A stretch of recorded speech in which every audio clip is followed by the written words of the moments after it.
नमस्कार। दिव्य हिंदू शास्त्र में आपका स्वागत है। हमारे देश में कई चमत्कारी और रहस्यमयी मंदिरें हैं। इनमें कई ऐसे मंदिर हैं जिनके रहस्य को आज तक वैज्ञानिक भी नहीं सुलझा पाए हैं। ऐसा ही एक भगवान श्री कृष्ण का मंदिर है जो दक्षिण भारत के राज्य केरल में स्थित है। यह मंदिर केरल के थिरुवरपुर में मौजूद है। माना जाता है कि यह प्रसिद्ध मंदिर करीब 1500 साल पुराना है। आइए जानते हैं इस मंदिर के अनोखे रहस्य के बारे में। आइए जानते हैं इस मंदिर के ऐसे अनोखे रहस्य के बारे में जो आपको बिल्कुल हैरान कर देगा। यहाँ पर माना जाता है कि भगवान श्री कृष्ण की एक मूर्ति है, अगर जिसे भोग समय पर न लगाया जाए तो वह अपने आकार से कम होकर दुबली और पतली दिखाई देती है, लेकिन जैसे ही उसे भोग लगा दिया जाता है तो उसके बाद वह दोबारा अपने आकार में लौट आती है। आइए जानते हैं इस रहस्य के बारे में पूरी जानकारी। भगवान श्री कृष्ण के इस मंदिर से कई किंवदंतियां जुड़ी हुई हैं। बताया जाता है कि वनवास के दौरान पांडव भगवान श्री कृष्ण की मूर्ति की पूजा करते और उन्हें यहाँ पर भोग लगाते थे। पांडवों ने वनवास समाप्त होने के बाद थिरुवरपुर में ही इस भगवान श्री कृष्ण की मूर्ति को छोड़ दिया, क्योंकि वहाँ के मछुआरों ने उस मूर्ति को वहाँ पर छोड़ने का उनसे अनुरोध किया था।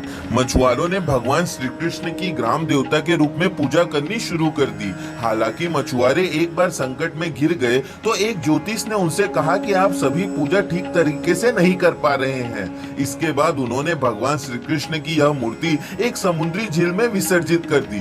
केरल के एक ऋषि बिल्वमंगलम स्वामीयार नाव से एक बार यात्रा कर रहे थे, लेकिन उनकी नाव एक जगह अटक गई। लाख कोशिश के बाद भी वह नाव आगे नहीं बढ़ी, तो उनके मन में यह सवाल खड़ा हो गया कि ऐसा क्यों हो रहा है। उसके बाद जब उन्होंने पानी के नीचे डुबकी लगाई तो वहाँ पर यह मूर्ति मौजूद थी। ऋषि बिल्वमंगलम स्वामीयार ने इस मूर्ति को पानी से निकाला और अपने नाव में रख लिया, जिसके बाद वह एक वृक्ष के नीचे आराम करने लगे और मूर्ति वहीं पर रख दी। जब वह जाने लगे तो उन्होंने मूर्ति उठाने की बहुत कोशिश की, लेकिन मूर्ति उनसे नहीं उठी।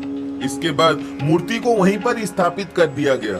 इस मूर्ति में भगवान श्री कृष्ण का भाव उस समय का है जब उन्होंने कंस को मारा था, तब उन्हें बहुत भूख लगी थी। इस मान्यता की वजह से उन्हें हमेशा भोग लगाया जाता है। भोग लगाने की प्रक्रिया को दिन में 10 बार किया जाता है। मान्यता है कि यहाँ पर स्थित भगवान के विग्रह को भूख बर्दाश्त नहीं होती है, जिसकी वजह से उनके भोग की विशेष व्यवस्था की गई है। अगर भोग न लगाया जाए तो उनका शरीर सूख जाता है। भगवान की यह मूर्ति हमेशा भूख से व्याकुल रहती है। अगर भगवान को खाना देने में जरा भी देरी हुई तो उनकी मूर्ति अपने आप दुबली होना शुरू हो जाती है और उसका आकार परिवर्तित हो जाता है। वह दिखने में छोटी और सूखी नजर आती है। और जैसे ही प्रसाद चढ़ाया जाता है तो प्लेट से थोड़ा थोड़ा करके चढ़ाया गया प्रसाद गायब हो जाता है। मान्यता है कि भगवान श्री कृष्ण यह प्रसाद खुद खाते हैं। ज्यादातर मंदिरों को ग्रहण काल के दौरान बंद कर दिया जाता है, लेकिन यह मंदिर आम मंदिरों की तरह ग्रहण काल में बंद नहीं किया जाता। ग्रहण खत्म होते होते उनकी मूर्ति सूख जाती है और कमर की पट्टी भी खिसक कर नीचे चली जाती है। इस बात की जानकारी आदि शंकराचार्य को हुई तो वह इस स्थिति को देखने के लिए खुद यहाँ पहुँचे। सच्चाई जानकर वह भी आश्चर्यचकित हो गए। इसके बाद उन्होंने कहा कि ग्रहण काल में भी मंदिर को खुला रखना चाहिए और भगवान को समय पर ही भोजन लगाना चाहिए। आदि शंकराचार्य के आदेश के मुताबिक यह मंदिर 24 घंटे में सिर्फ 2 मिनट के लिए ही बंद किया जाता है। मंदिर को 11:58 पर बंद किया जाता है। 2 मिनट के बाद ठीक रात 12 बजे खोल दिया जाता है। मंदिर के पुजारी को ताला की चाबी के साथ एक कुल्हाड़ी भी दी गई है। पुजारी से कहा गया है कि अगर ताला खुलने में जरा भी देर हुई तो कुल्हाड़ी से तुरंत ताला तोड़ दे, क्योंकि भगवान को भोग लगाने में बिल्कुल भी देरी नहीं करनी है। इसके अलावा भगवान का जब अभिषेक किया जाता है तो विग्रह का पहले सिर और फिर पूरा शरीर सूख जाता है, क्योंकि अभिषेक में समय लगता है और उस समय भोग नहीं लगाया जा सकता। इस घटना को लेकर लोगों को अचरज होता है। इस मंदिर की मान्यता है कि यहाँ प्रसाद ग्रहण करने वाला व्यक्ति जिंदगी में कभी भी भूखा नहीं रहता है।